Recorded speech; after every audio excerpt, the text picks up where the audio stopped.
Ladies and gentlemen, good day. Today we move on to another discipline and to see how they relate to our faith counseling.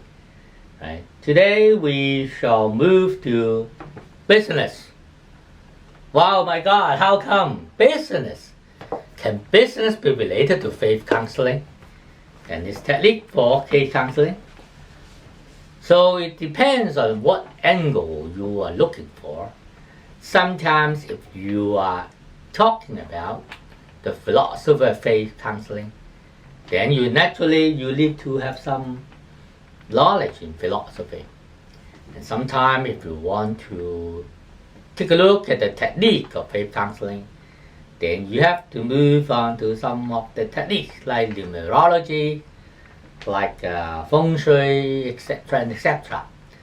However, as we mentioned to you before, the first section of this program, we say that a qualified faith counselor, they should have a very affluent knowledge, not only from their own discipline, but also can shed light from other disciplines as well, right?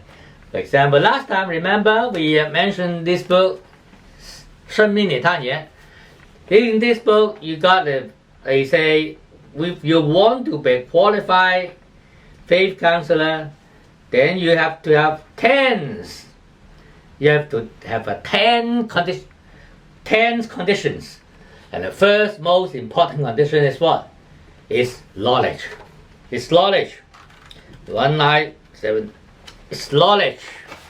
The word knowledge is right here. Okay. So what is meant by knowledge? You have to have knowledge of the faith counseling.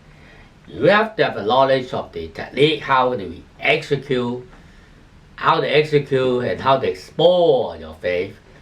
And you have to have some common sense, because in common sense, it can help you extend your technique and extend your services and extend your scope of discussion with your client as well. So today we talk about business. Business, you've got many areas like financial management, strategic management, operation management, and then economics and law, all of that. This time we want to shed light on the business on the marketing area.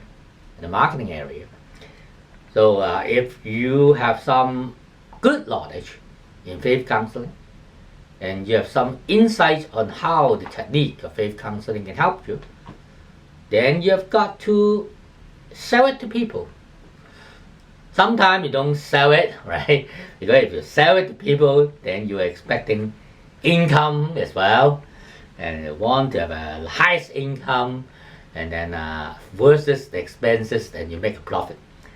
So if you faith counseling, you do a profit oriented, then I'm afraid you can't do it well, because we need to have some high wisdom in delivering faith counseling, and profit in itself is a concept that can block your way of getting insights, because profit is two technical things.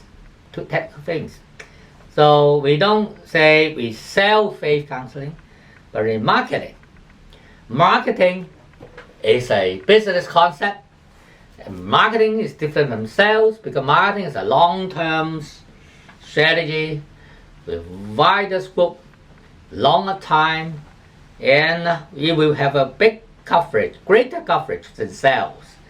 So marketing is the way to convey your faith counseling method, knowledge, all these things to people so that they can learn something from it.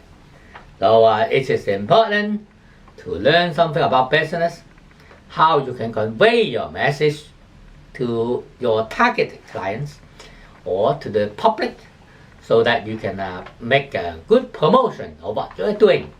So this time, sometimes people will comment to me saying that, well, you always refers to some books which is a little bit academic. So this time I want to introduce you an easier one. It is, if you see the face of the hard copy, it is Rich Dad and Poor Dad. It's a very famous way of the person. It's written by Kiyosaki. It's a Rich Dad Poor Dad series. They call the business school. Inside this book, you've got some good idea about how you can market your services. Alright, so we finish here and we'll move on to another discipline so we can shed light on you and how to conduct your faith counseling successfully. See you next time. Thank you.